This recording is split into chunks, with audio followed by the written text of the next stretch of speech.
அப்போஸ்தலருடைய நடவடிக்கைகள் 1வது அதிகாரம் வசனங்கள் 1 முதல் 11 முடிய. தியோப்பிலுவே, இயேசுவானவர் தாம் தெரிந்து கொள்ளப்பட்ட அப்போஸ்தலருக்கு பரிசுத்த ஆவியினாலே கட்டளையிட்ட பின்பு அவர் எடுத்துக்கொள்ளப்பட்ட நாள் வரைக்கும் செய்யவும் உபதேசிக்கவும் தொடங்கின எல்லாவற்றையும் குறித்து முதலாம் பிரபந்தத்தை உண்டு பண்ணினேன்.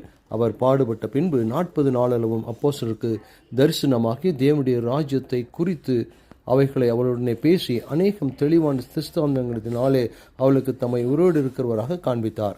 அன்றியும் அவர் அவர்களுடனே கூடி வந்திருக்கும் போது அவர்களை நோக்கி, யோவான் ஜலத்தினாலே ஞானஸ்நானம் கொடுத்தான்.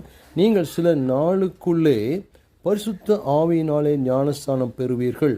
ஆகையால் நீங்கள் எருசலேமை விட்டு போகாமல் என்னிடத்தில் கேள்விப்பட்ட பிதாவின் வாக்குத்தத்தம் நிறைவேற காத்திருங்கள் என்று கட்டளையிட்டார். அப்பொழுது கூடி வந்திருந்தவர்கள் அவரை நோக்கி, ஆண்டவரே, இக்காலத்தில்